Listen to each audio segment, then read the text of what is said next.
Syracuse has the chance to complete its first 4-0 non-conference slate in some time. It's a huge opportunity for the Orange this season to get to 4-0 heading into ACC play. They've got Army in the Dome on Saturday on Military Appreciation Day. Nonetheless, there's going to be a lot of Army fans inside of the JMA Wireless Dome. But today we focus on Syracuse and 5 questions surrounding the Orange heading into this matchup in week 4. It's your Locked On Syracuse Thursday episode. It starts right now. You are Locked On Syracuse, your daily podcast on the Syracuse Orange, part of the Locked On Podcast Network, your team every day.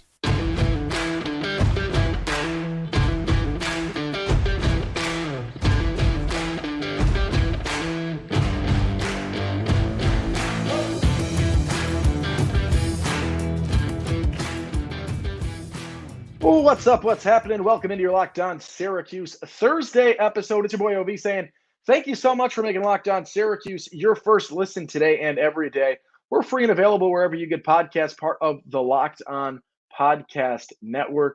And today's episode is brought to you by Jace Medical. Empower yourself when you purchase a Jace case, providing you with a personal supply of 5 antibiotics that treat 50-plus infections. Get yours today at jacemedical.com. That's Jase medical.com. It's your Locked On Syracuse Thursday. My apologies. It's a Thursday afternoon episode, and I'll give you a little bit of a fair warning. The Friday episode of Locked On Syracuse also going to be an afternoon episode. So this will come out around 5:30 on Thursday evening. Tomorrow's episode, your Friday episode, the true game preview of Syracuse and Army, probably going to come out around 3:30 or 4 o'clock tomorrow, just so you have that heads up. Gives you plenty of time to listen before the game on Saturday. We'll talk predictions tomorrow. We'll talk keys. We'll talk some other things, the logistics of this matchup from Syracuse's perspective. But today we focus on some questions for the Orange. Now, Dino Babers, I'll lead with this before we even hit on a question. I think he captured this well, and I believe it was Chris Carlson at Syracuse.com who sort of made this point, right? Dino likes to hype up the opposing team. So he likes to say, everyone's good and all of this. And, sometimes it's the bull crap, it's bogus, whatever, right? I lose sleep over Colgate. Maybe that was taken out of proportion, taken out of context, meaning he loses sleep before week 1. We don't really know. We never got the follow-up question. But Dino Babers alludes to the difficulties of playing an Army squad. And I think he's spot on with this. And he talked about it in his press conference back on Monday, how when you're playing a team like Army, and I think his quote was something along the lines of some of the finest gentlemen that we have to offer, right? Guys that are going to grit, guys that are going to out-guts you, guys that are going to grind and want to shock people and want to show you that a team that, even though they're going to be naturally a little bit undersized, wants to fight, wants to compete, and they are going to do that. They're not going to make mistakes, and they're going to want to do anything they can to win games, right? Obviously, they care about the Navy game. They care about Air Force, but they care about every single game because they want to prove that point. And they are a crew that is ready to do what it takes, and a team that cannot be taken lightly, right? After last week's high against Purdue, a really fun win, big-time stuff. Garrett Schrader leads college football in rushing yards last week. It's exciting. You're fired up. You've got Clemson and a gauntlet in the ACC. Your next 3 weeks, it's easy to overlook Army. This is not a game to be overlooked. This is a game that you can be shocked if you do not show out. You need to be prepared. You need to be ready to do some things. So some questions heading into this game. We'll start with probably the most Army-focused question of the lot here today. And my question is, how can Syracuse show up, and how does the run defense show up against a team that is going to run the ball just about 80% of the time on Saturday, right? It's a new offense for Army. They're taking the ball out of the shotgun now. It's still a triple option, right? They're still pounding the ball on the floor. They're still a team that is not really looking to pass the ball all too often unless the situation absolutely dictates it. Syracuse's defense has been staunch in the run game so far this season, allowing just about, I believe it's like 77 yards a game on the ground has been the number against Syracuse so far this season. they've been outstanding. Okechukwu, McDonald, Wax, Lowry, all of these guys. The sawed-off nose tackle in our boy Darton here, right? It's a fun squad. They've been absolutely locking teams down in the run game. Beat a little bit, nickel and dimed in the past game against Purdue, but they've been staunch every single game outside of one play in that game against Western Michigan. Syracuse has let up. Just let me do some math as I filibuster here for a second. 231 yards on the ground. You take away that 75-yard rush, that's 150 yards across 3 games. It's 52 yards a game, 156, right? They have been absolutely outstanding in their run defense. How do they show out against a team that doesn't care how good you've been against the run?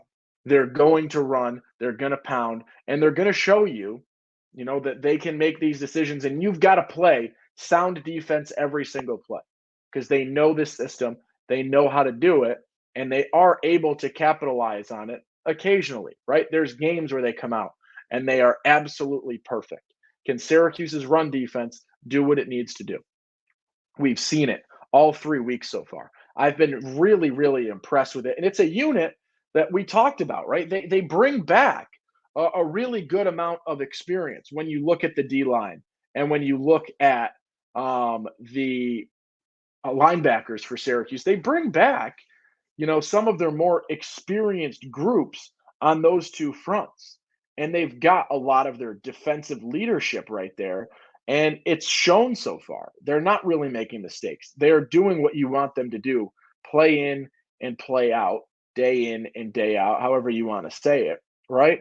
And even the guys that maybe aren't as experienced, you look at a guy like Dennis Jaquez Jr., who's just a sophomore and doesn't have as many, games under his belt by any means. He's got 3 starts on his career. All 3 have been this year, right? He's played solid. McDonald is a sophomore, but he's got some starts and some real good experience from last year. Leon Lowry, a sophomore, in a similar boat, right? Both of these guys with a good amount of run last year, and when you needed them. I think Lowry started 2 games last year, and McDonald started almost the whole season. I don't know if it was 7 games or 8 games that he ended up starting last year. But all of these guys in that front, even the younger guys, have some relatively strong experience, and they've shown it in the run game. They've shown it in being a consistent presence in opposing backfields. And I look at them to continue doing that in week 4 against Army to complete the non-conference sweep this year. That would be huge. It's what you need. It means, and I don't say they're going to do this. This is not me saying that, but it means you got to go 2-6 in conference play to play in a bowl game, right? You winning this game makes the rest of the season easy in terms of the metric that is Syracuse football's success, right? It is 6 wins. When we get more, we get more. That's great. The metric for Syracuse football's success, whether you want to argue with me about whether this should be the bar and whether we should be complacent with the bar, that's another question. But Syracuse's metric of success is, did they play in a bowl game this year? And that is where it is right now. Completing the non-conference sweep is huge in fulfilling that, and then getting to play with a little bit of house money as you continue throughout the rest of the season. Let's take a quick break. I got 4 more questions for you. Actually, I got 3 questions in the brain right now. The 4th one is going to come as I talk today. So we'll see what happens with that. But before we move any further, before we talk about some of the offensive question marks surrounding Syracuse, let's talk about our friends over at Jace Medical. Everyone should be empowered to care for themselves and their loved ones during the unexpected. That's why Jace Medical offers the Jace case. The Jace case provides 5 life-saving antibiotics for emergency use and gives you some peace of mind so that you're not just hoping that you have access to medication in an emergency. Jace Medical makes sure you have the medication in hand. It's simple. They handle everything from the online evaluation to licensed pharmacy medication delivery and ongoing consultation and care. Don't get caught unprepared. Save more than $360 by getting these life-saving antibiotics with Jace Medical, plus an additional $20 off by using code LOCKEDON at checkout on jacemedical.com. That's JASE medical.com, promo code LOCKEDON. Okay, Owen Valentine, Locked On Syracuse Thursday episode. We're talking question marks surrounding Syracuse football in week 4. We just talked about the run defense. They've shown us everything that we could ask them to show us so far this season. Your question is, can you come in? Can you do it again against a team that is going to run nonstop? Question number 2, we'll flip sides of the ball. We'll go to Garrett Schrader here. And my question with Garrett Schrader this week is, can Syracuse football put Garrett Schrader in a position where he doesn't have to run as much as he did last week? It was awesome to see Garrett Schrader lead college football in rushing yards last year. No question about it. Absolutely awesome to see him do that. Do we want to see him do that every single week? No. Does he want to do that every single week? No. He joked about it in an interview the other day, talking about how, his body's feeling it, right? Him putting the ball on the floor as much as he did in that game against Purdue is not the situation that Syracuse wants. That's not going to be a recipe for Garrett Schrader to stay healthy throughout the entire season, right? He battled injury last year. You don't want to have to see, and this is not a knock on Carlos Del Rio Wilson, but there is a clear drop-off between Garrett Schrader and Carlos Del Rio Wilson, right? Schrader ran the ball 25 times last week. In my opinion, probably 15 times too many, maybe 10 times too many, right? That's too many rushing attempts for him. You want to keep him healthy. You want to keep him upright. And you don't want the offense to have to rely on that every single week. If you need to, right, make it like the Josh Allen scenario, where in games where you really need him to, he can. But I think more times than not, you'd rather him stay upright. You'd rather him stay in the pocket, flush out a little bit, but you'd rather him stay on his feet and not be taking as many hits as he had to take against Purdue, or maybe he didn't even have to take, but as many hits as he took against Purdue. So I'm really interested to see, in this week against Army, a team that is not quite as good as Purdue is, although defensively they might actually be a step up than Purdue was. Purdue's defense didn't really do anything for me in my eyes that said they're very good. So Army's defense could be decent. I want to see a lesser rushing workload for Garrett Schrader this week. That's what I want to see. My big question is sort of, what will the workload look like, right? We saw the first 2 weeks, he didn't really need to unveil too much in terms of, what this offense can be and how do you want to truly use Schrader. In week 3 against Purdue, your biggest opponent so far, you open the playbook up a little bit deeper. There will look to be some more designed runs, and then you throw the natural runs that happen on top of it. I'm really interested to see how Schrader is utilized and what portion of the playbook they really hone in on this week against a team like Army. All right, next question. Question number 3 today. We talked on Tuesday about some areas of concern for Syracuse. And my question here is sort of a coverall with regards to the mistakes. And does Syracuse clean up the mistakes, right? You see a little bit of improvement week to week. It hasn't been great, right? You had over 100 penalty yards against Purdue in week 3. Does Syracuse clean up the mistakes? Because I'll tell you what, and Dino Babers said this in his press conference on Monday, Army's not going to make mistakes, right? They're incredibly disciplined, as you'd hope, right? As the future people to serve our country, right? You'd hope they're disciplined. This is not a team that's going to make mental errors. Will they make a physical mistake here and there? Who doesn't, right? But this isn't a team that you're going to expect to make mental errors. I don't anticipate this being a squad that, even with, a whiteout and the big celebration by Otto's Army and trying to white out the dome and what should be a really solid crowd on hand to see a 3-0 Syracuse football team. I'll talk about that to close the show. But I don't see this as an Army team that's going to jump off sides. I don't see this as an Army team that's going to false start, that's going to be in that capacity. They had 0 penalties last week. 0 penalties in their game last week against UTSA. They're not going to make mistakes like that. And if Syracuse does, it's going to make this game a lot more difficult for them than it needs to be. So I look at drops, I look at penalties, I look at shanked punts, I looked at special teams mistakes, right? All of those errors that are not like, a slipped tackle, things like that, right? That, and even those, right? I'd like to see, efficient tackling. Not that I'm okay with slipped tackles, but the mistakes that Syracuse really did see against Purdue, the drops, the penalties, and the punting unit was not incredible by any means. I'd like to see those adjustments made, the coaching tweaks, whatever it is, the mentality tweaks.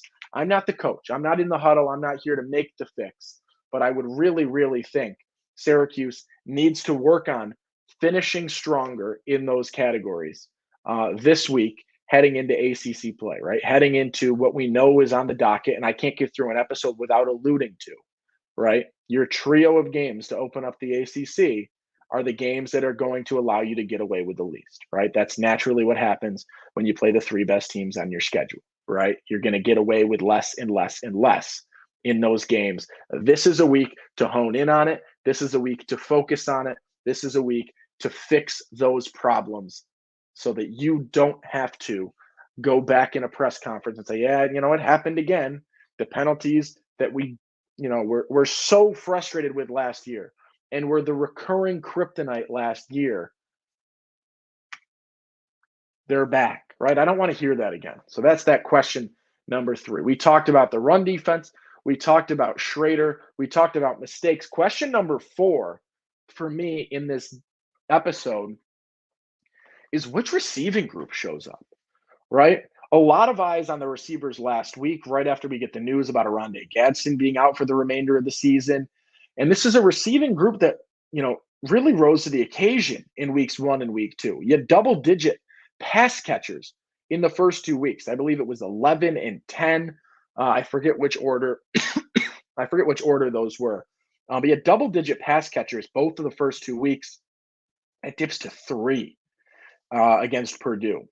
And there were a number of drops. You had drops that would have been, clear as day touchdowns. And that's not to say that it didn't happen in other games, but the rest of the unit seemed to rise enough to overcome that, right? I look back to I believe it was a Damian Alford drop against Western Michigan early on in that game.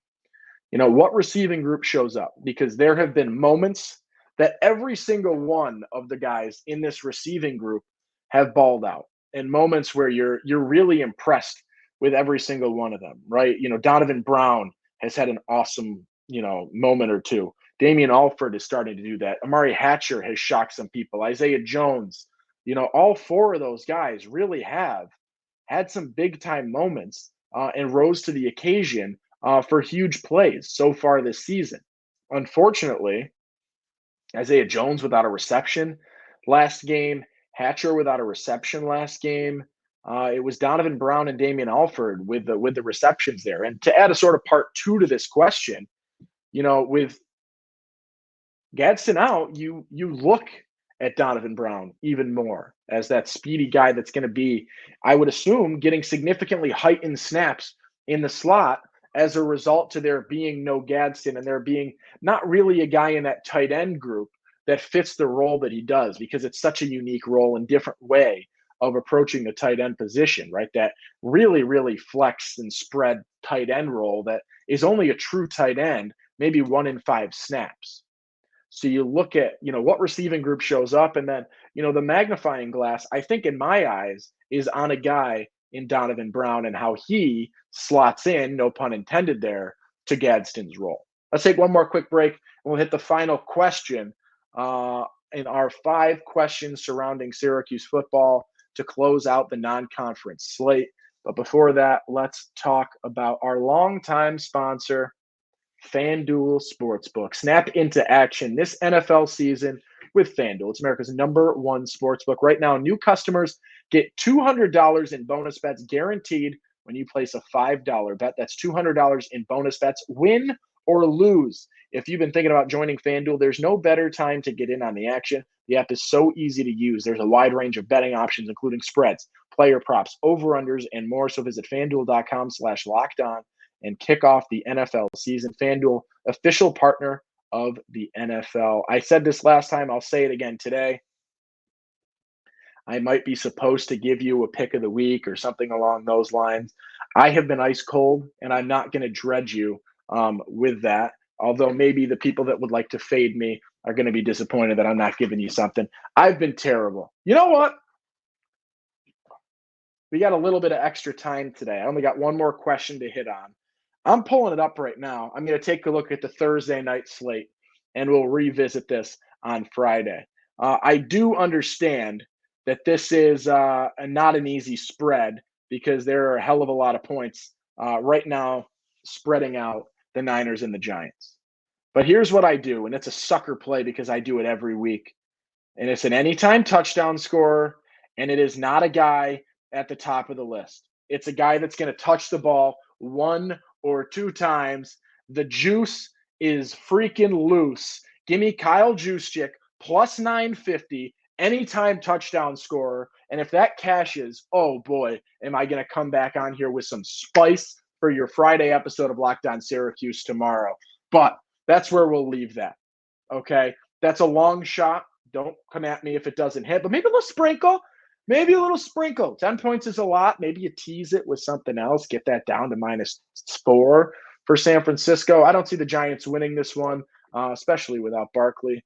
Who knows? We'll see what happens.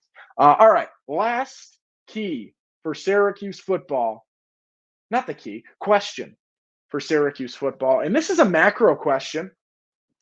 And this is a question more so surrounding the Syracuse fan base. Okay? We hear time and time again, I'm not going to go to the Dome because the team sucks. The team isn't good. Why would I go to watch a team that's not winning? The team is winning. They're 3-0, and they're on some people's radars, right? I saw an AP poll that had Syracuse at number 21 in the country, right? They're on radars, and they're a win away from really being a fringe top 25 team if they get some favorable outcomes in games in the top 25 this weekend. Let me say this, it's a loaded slate in college football on Saturday.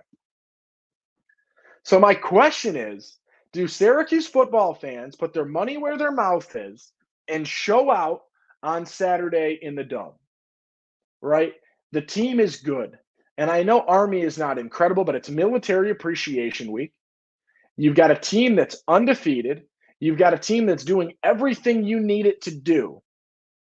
Can you show out for them? Let's take a look at another one of our sponsors. Let's take a look at the Game Time app and see what the ticket price is for Syracuse and Army this weekend. What do we got? What do we got? What do we got? What do we got? What do we got? I am not seeing it up here. Syracuse football against Army. I'm seeing $11 tickets. That's an all-in price from Game Time. Go over there, get yourself some tickets, right? It is not an expensive ordeal to see the Syracuse football team. Do the fans show out? How's the whiteout go? Ben Schwartzwalder making his way in to the Ring of Honor. That'll be really, really fun. I'm excited to see that, right? A guy that, has done so much for the game of college football.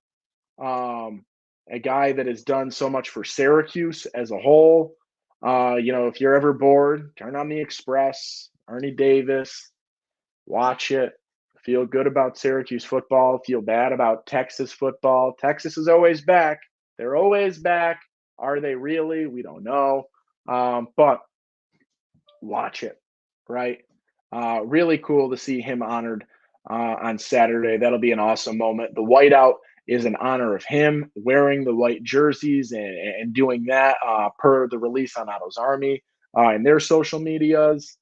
Should be a fun game. Show out, be present, and be a Syracuse football fan. You're asking for them to win. They're winning. Now come out and support them for doing so. That'll wrap up our episode today. I guess the bonus question, if I'm going to have to hone in on something, maybe I'll hit on this a little bit more tomorrow on your Friday episode, Locked On Syracuse. The O-line, right? Still some questions surrounding them without a doubt. I feel like I've hit on them a ton on the first 3 weeks. Didn't necessarily want to hone in on it Wanted to focus on some newer things for this Thursday episode. But we'll talk a little bit tomorrow. We'll talk Syracuse prediction. We'll talk Syracuse keys. We'll talk a little bit more into the intricacies of this game. Maybe we'll even have a guest. Let me reach out to an old friend of ours, Max Chadwick from PFF, see what he's up to tomorrow, see if he can join me on a Friday afternoon episode of Locked On Syracuse. But until then, thank you for making us your first listen today and every day. We're free and available wherever you get podcasts, part of the Locked On Podcast Network. That's your team every day. I'll see you tomorrow. Thank you for joining in. Be kind. Make somebody smile today. Do something nice for another person in your life. Then come back here and listen again tomorrow. It's your boy, OV.